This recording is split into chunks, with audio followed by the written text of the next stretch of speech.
अज़ीज़ दोस्तों नमस्कार। अज़ीज़ दोस्तों, टेक टीवी पे जो प्रोग्राम है उसका पार्ट 2 आपके सामने पेश है। इसमें पहले तो मैं आज टेक टीवी पे मेरी बहन हलीमा सादिया जो कि मिसेस ताहिर गोरा हैं, उन्होंने मेरे को ये राखी बांधी, तो उसकी वीडियो है।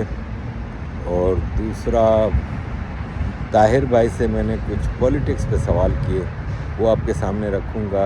अक्सर मामा को जाती है तो मस्त रहना चाहिए, रोना पीटना चाहिए। ये दामाद से हमारी मुलाकात हुई, हमने इसे डर्टी जोक्स कम से कम 20 सुनाए होंगे और चित्र प्रदर्शन कर दिया उसका। भाई लड़का शर्मा रहा है ऐसे करके।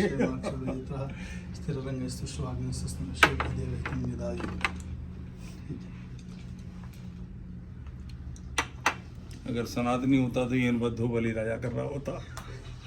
ये वैदिक मंत्र पढ़ेंगे।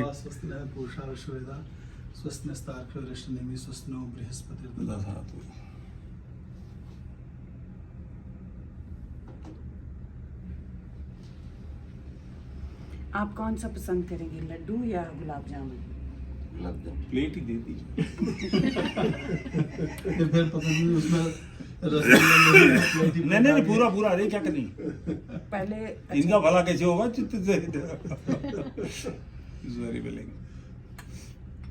चम्मच आपकी झूठी आप। और ये शिवम को मैं रिक्वेस्ट करूंगी इस पर गो के लाने। लोगों की ख्वाहिश होती है कि मुख्तलिफ राय पता चले। जो बांग्लादेश और साउथ एशिया में जो परिवर्तन आ रहा है, जो रेजिम चेंज की एक मुहिम चली हुई है म्यांमार में, श्रीलंका में, तो भारत में भी चैलेंजेस हैं, उस पर डिस्कशन हुई ताहिर भाई से। फिर कनाडा के हालात यूरोप के हालात जैसे हैं कि नहीं है, क्या फ़र्क है, और अमेरिका के इलेक्शन का क्या होगा, तो ये सब चीज़ें आपके सामने रख रहा हूँ। ताहिर भाई, गुफ्तगू लंबी हो गई है, लेकिन मेरे पास अभी 2-3 चीज़ें हैं, मैं मौके का फ़ायदा उठाता हूँ। ज़रूर। आपने अभी इंटरनेशनल पॉलिटिक्स की बात की। हम अभी देख रहे हैं कि बांग्लादेश में एक रेजिम चेंज हुआ बाय फोर्स, एक मिलिट्री कू के ज़रिए एक इलेक्टेड गवर्नमेंट गिराई गई। इसी तरह म्यांमार में किया गया, इसी तरह श्रीलंका में भी हुआ कू। अफ़गानिस्तान में एक एग्रीमेंट के तहत 3 साल पहले हुआ, सबके लीडर्स को भाग के जाना पड़ा मुल्क छोड़ के। भारत में भी इलेक्शन में नज़रअंदाज। तो ये हुआ तो ये कर कौन रहा है? ये एक जैसे कहते हैं कि एक इकोसिस्टम है, कोई क्या है ये ज़रा समझाएं। और वाकई ये ऐसे ही हम उड़ा रहे हैं कि वाकई इसमें कुछ दम है और भारत में लाने की तब्दीली कोशिश हो रही है? देखिए, मैं दोनों बातों को जोड़ूंगा। पहले तो इन मुल्कों की तरफ आऊँगा जिनके आपने नाम लिए, जहाँ ये उथल पुथल सिर्फ हुई नहीं, होती रहती है। आप देखिए कि म्यांमार, जिसका पहले नाम बर्मा हुआ करता था, कब उथल पुथल नहीं हुई? सही, हर वक्त रहती है बेचैनी, इंस्टेबिलिटी, हर वक्त कुछ ना कुछ होता रहता है। बांग्लादेश आप देख लीजिए, 71 में जिस तरह वो पाकिस्तान की आर्मी की बुचर हरकतों की वजह से वो बना, लेकिन उसके बाद भी आप देख लीजिए। मुझे किसी ने कहा कि बांग्लादेश में मुजस्मे गिरा दिए हैं इस बार उनके शेख मुजीब। मैंने कहा मुजस्मे तो बहुत छोटी चीज़ होती है, उनको तो बानिए बांग्लादेश को मार दिया था 4 साल बाद ही। मुजस्मों की क्या बात करते हैं? जिंदा शख्सियत को मार दिया था, खानदान समेत। और किसी ने बाहर से आके तो नहीं मारा था ना, वो अपने ही लोग थे। अच्छा, अब आपने बीच में ये सवाल उठाया कि क्या कोई करता है? कोई करता है, मगर तभी कोई करता है ना जब अंदर करने वाले होते हैं। ऐसा तो नहीं होता ना कि कोई जाके टीका लगा देता है, इंजेक्शन लगा देता है, तो उससे एकदम से सब कुछ हो जाता है। अब बांग्लादेश में आप देख लीजिए, शेख मुजीबुर रहमान और फैमिली के कत्ल के बाद क्या बांग्लादेश में कभी भी कोई स्मूथ तरीके से हुकूमत आई हो, सिवाय हसीना वाजिद की, जो 15 साल 15.5 साल पहले एक हुकूमत आई थी, पहली हुकूमत उनकी। मतलब एक्चुअली तो वो दूसरी हुकूमत थी, लेकिन ठीक है, गैप आ गया था। हाँ, जब ज़रा स्टेबल हो गए, ठीक है, जिसके बाद ये सारी कोई इकोनॉमिक 2011 में जो जी बेहतरी आई, ये सब कुछ हुआ। तो अब शेख हसीना कुछ 15.5 साल कंसेक्टिव प्राइम मिनिस्टर रही।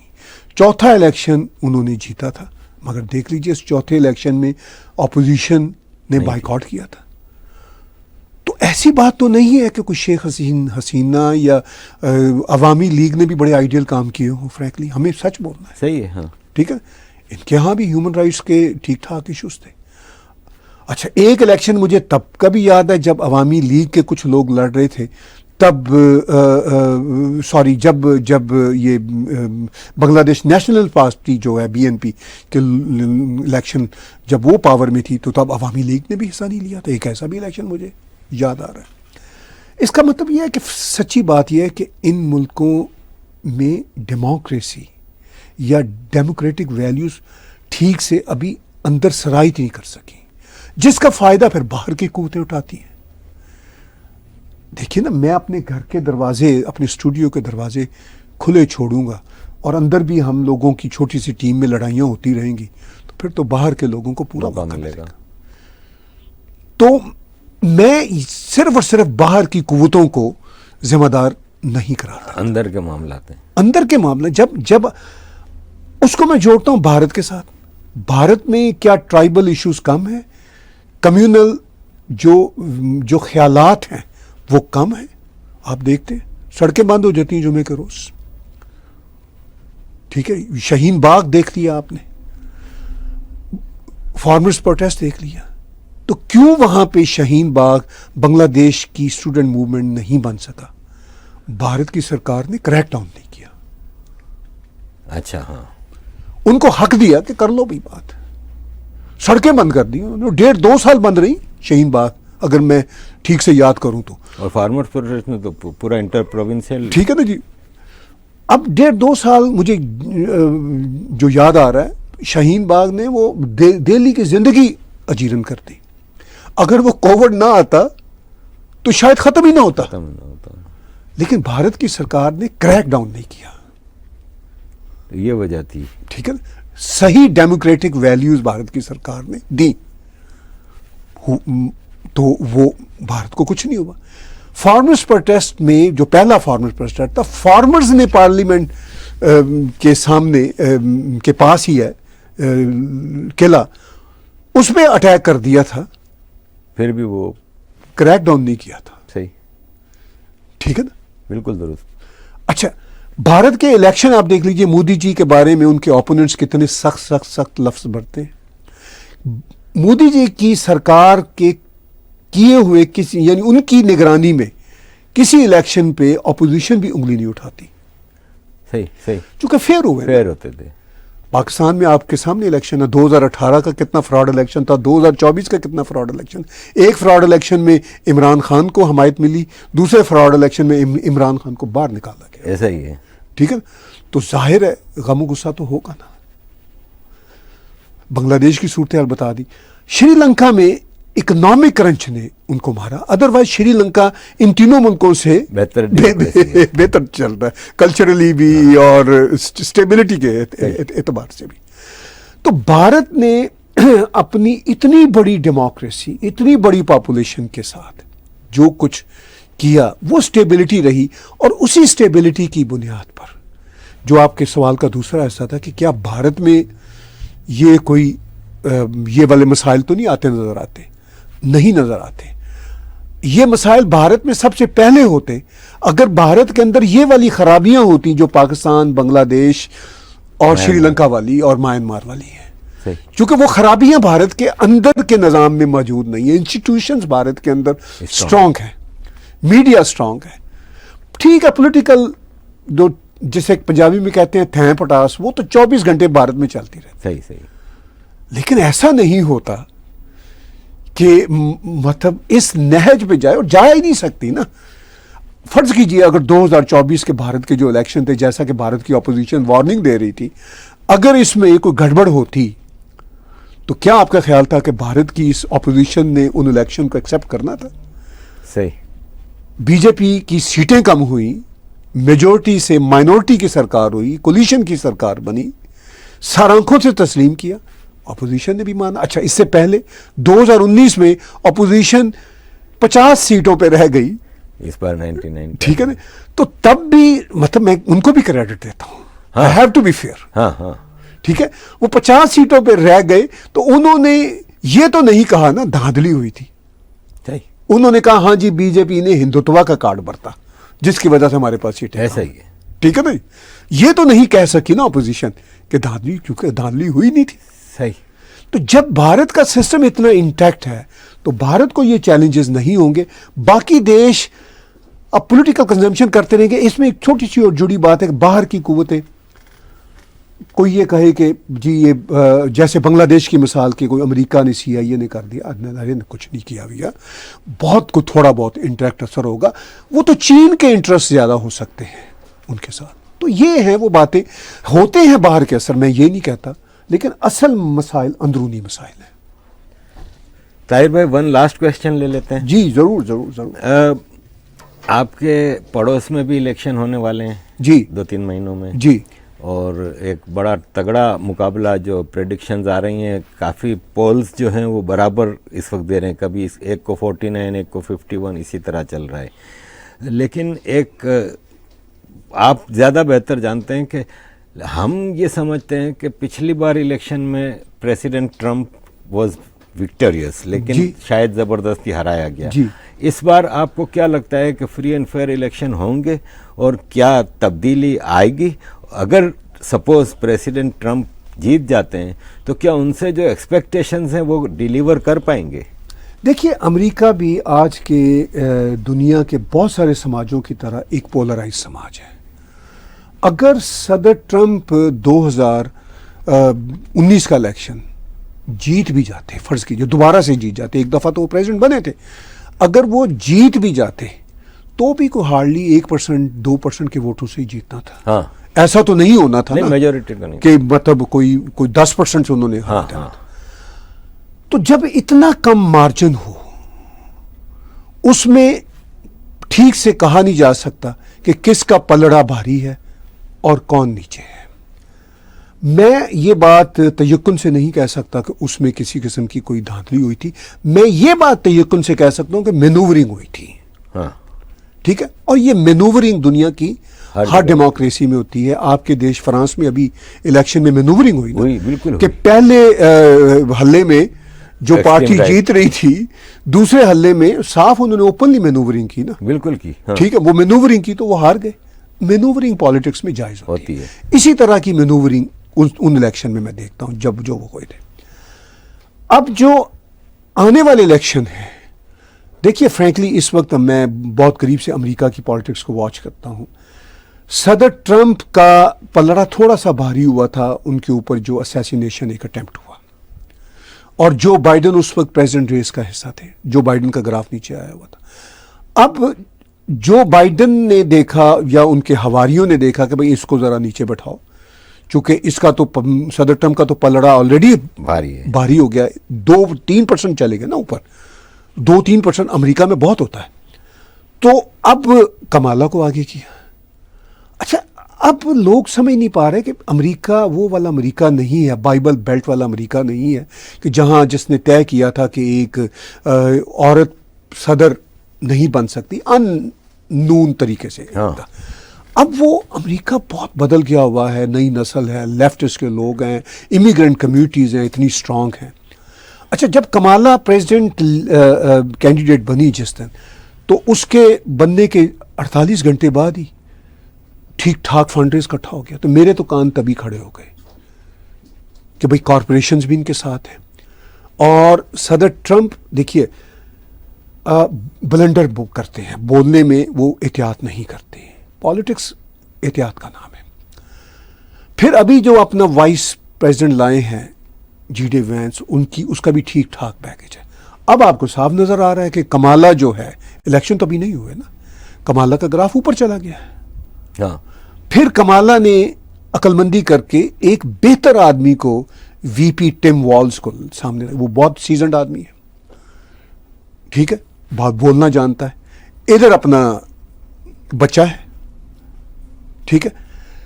तो अब सदर ट्रंप भी थोड़े से ओवर ब्लंड हैं और वो भी है। अब ग्राफ इनका नीचे जा रहा है। दो आपकी बातें हैं, मैं उनको मुख्तसर एड्रेस करता हूं कि क्या वो आगे बढ़ पाएंगे। ये बड़ी मुश्किल कॉल है, ये मुश्किल इलेक्शन है। अभी तो कमाला एंड टिम का जो कमाला वॉल्स का जो कपल है, उनके पास ये सीधे से पोल्स हैं, 2 to 3% उनके पास है, ज्यादा है। पर्सनली मैं ट्रंप का थोड़ा सा सपोर्टर हूं, लेकिन मेरी पर्सनल सपोर्ट से कुछ नहीं होगा। कुछ नहीं होता। मुझे तो एज अ जर्नलिस्ट रियलिस्टिकली देखना है कि रियलिस्टिक पिक्चर क्या है। मुझे यहां पे इमोशनल तो नहीं होना ना। एग्जैक्टली। ठीक है। अच्छा, अगर फर्ज कीजिए ट्रंप, आपका सवाल ये किया उनके आने से दुनिया में बेहतरी हो जाएगी, वो आ भी जाते हैं तो कितने सालों के लिए होंगे? 4 साल। 4 साल के लिए। तो what 4 year matters in our timeline. क्या वो तीर मार लेंगे? सदर ट्रंप को भी कोई 20% वो अपने जो ब्लंट फैसले हैं उन पे कुछ काम कर लेंगे। 80% तो वही होगा ना जो वहां की पेंटागन चाहेगी, जो वहां का स्टेट डिपार्टमेंट चाहेगा, और वो पॉलिसियां 19-20 के साथ सेट हैं। अच्छा, हमारे भारतीय बैकग्राउंड के, मैं खुद भी भारतीय अपने आप को फख्र से कहता हूं, उनका ये ख्याल होता है सदर ट्रंप आएंगे तो भारत के लिए पता नहीं क्या हो जाएगा। मैं ये कहता हूं कि इवन जो बाइडन ने भारत के साथ बहुत साथ निभाया, भारत से कोई प्यार की खातिर नहीं, उनके अपने इंटरेस्ट की खातिर। ठीक है, उनके अपने इंटरेस्ट की, और बल्कि ज्यादा साथ निभाया। बहुत अच्छा साथ। प्राइम मिनिस्टर मोदी को कितना बड़ा उन्होंने वो स्टेट गेस्ट का दिया, और डिस्पाइट कि रशिया में जो ठीक है, भारत की वो पाकिस्तान को लिफ्ट नहीं कराई, पाकिस्तान फोन कॉल का ही मुंतजर रहा, वो मिली नहीं। ठीक है। जबकि सदर ट्रंप इमरान खान से डायरेक्ट मिला था, और फिर उसने इमरान खान को यह तक कह दिया था कि हाँ, मैं मीडिएशन करने के लिए भी कश्मीर पर तैयार हूं, जो एक स्टूपिड जुमला था सदर ट्रंप का। तो सदर ट्रंप से आप किसी भी स्टूपिडिटी की एक्सपेक्टेशन कर सकते हैं।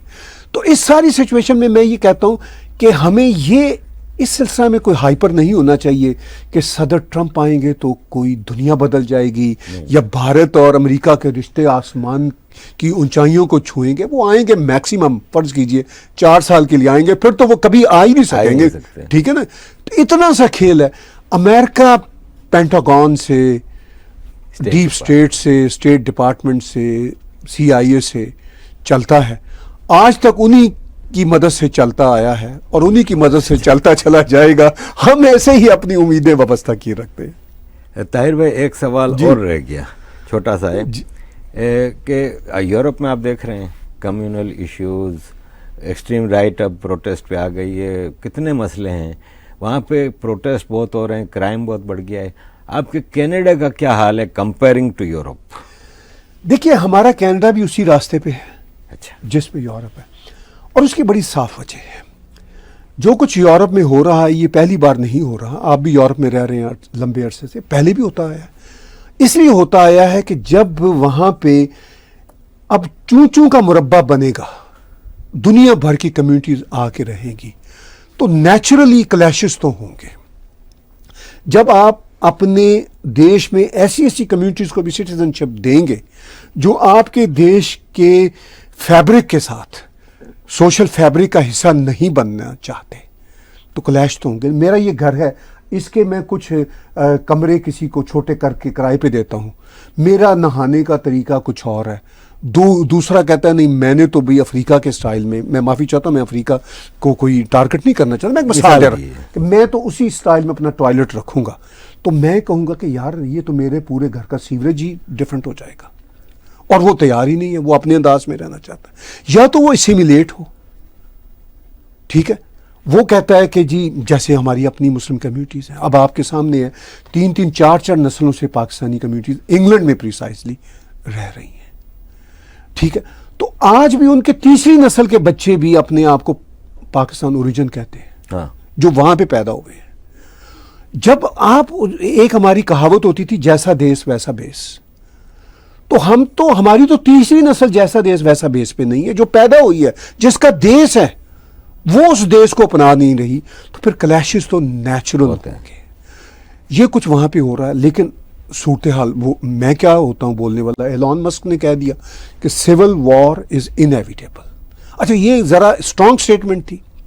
मैं अगर नरम लफ्ज़ों में कहूँ तो वो सिर्फ इतना ही कहूँगा कि ये तहजीबों का जो क्लैश है, जो सैमुअल पी हंटिंगटन की बात है, तो वो हम साफ देख रहे हैं। कनाडा भी बदकिस्मती से बिल्कुल उसी रास्ते पे है।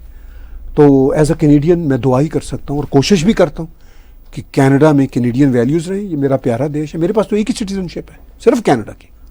तो मैं तो अपने देश को खूबसूरत देखना चाहूँगा, लेकिन कनाडा के हालात उम्मीद है ठीक हो जाएंगे।